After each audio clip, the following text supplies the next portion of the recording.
ये वो मुल्क है जहां बिस्मिल्लाह खान की सहनाई संकट मोचन के मंदिर में गूंजती है।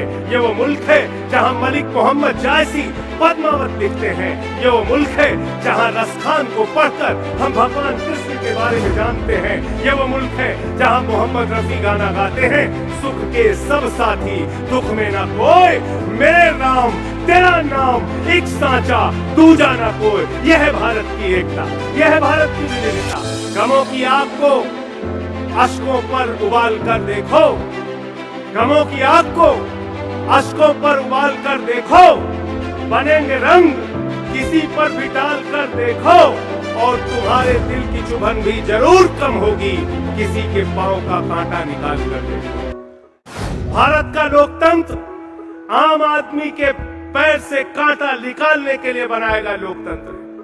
भारत का लोकतंत्र एक महान लोकतंत्र है, दुनिया का सबसे बड़ा लोकतंत्र है, और एक ऐसा महान संविधान बाबा साहब डॉक्टर भीमराव अंबेडकर ने हमको दिया, जिसमें संप्रभुता की बात कही, जिसमें समानता की बात कही, जिसमें धर्मनिरपेक्षता की बात कही।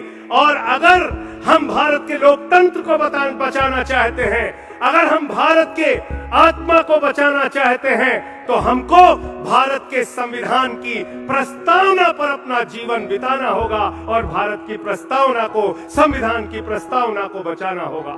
और वो प्रस्तावना क्या कहती है? वो प्रस्तावना समानता की बात कहती है। लेकिन जब आजादी के 75 साल के बाद हम पढ़ते हैं कि उत्तर प्रदेश के बुलंदशहर में सीआरपीएफ का जवान थाने में जाके एप्लीकेशन देता है कि मैं दलित समाज से हूं, मुझे अपनी शादी के लिए पुलिस प्रोटेक्शन चाहिए क्योंकि मुझे घोड़ी पर चढ़ने की इजाजत नहीं है, तो भारत का लोकतंत्र शर्मिंदा होता है।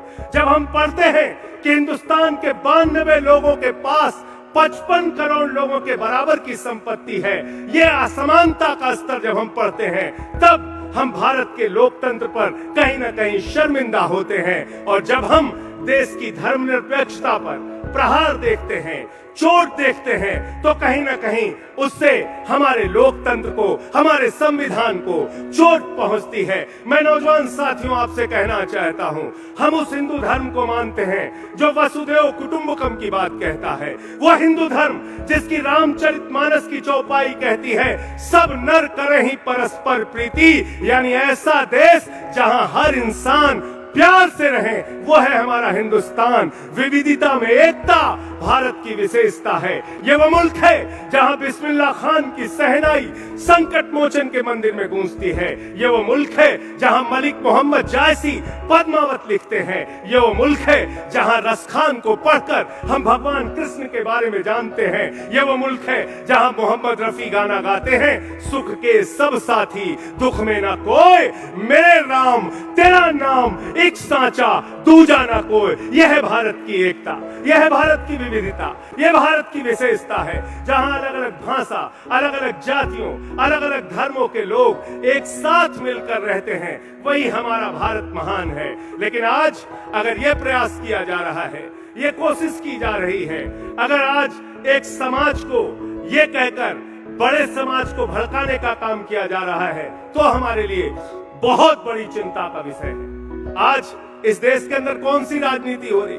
कहा जाता है नौजवान साथियों, बेरोजगारी के कारण दर दर की ठोकरें खाते रहना, अगर नौकरी मांगोगे तो आपको लाठियों से पिटवाया जाएगा, आपकी पीठ लाल कर दी जाएगी। नौकरी मत मांगना, लेकिन वोट एक ही पार्टी को देना, क्योंकि हम मुसलमानों को ठीक कर रहे हैं। माताओं और बहनों, महंगाई से भले ही तुम्हारा चूल्हा बर्बाद हो जाए, घर बर्बाद हो जाए, लेकिन वोट एक ही पार्टी को देना, क्योंकि हम मुसलमानों को ठीक कर रहे हैं। किसान भाइयों, भले ही तुम्हारी फसल बर्बाद हो जाए, किसानों की आमदनी दोगुना ना हो, कर्ज के बोझ के तले भले ही आत्महत्या कर लेना, लेकिन वोट एक ही पार्टी को देना, क्योंकि हम मुसलमानों को ठीक कर रहे हैं। इस देश के लोगों, कोरोना की महामारी में लाखों की संख्या में भले ही तुम्हारी जान चली जाए, चील कौवे कुत्ते तुम्हारी लाशों को नोचते रहें, लेकिन मरते मरते एक ही बात कह के जाना, वोट एक ही पार्टी को देना, क्योंकि हम मुसलमानों को ठीक कर रहे हैं। ये मुसलमानों को ठीक करते करते पूरे देश का बंटाधार कर दिया। इससे हमें सावधान रहना होगा।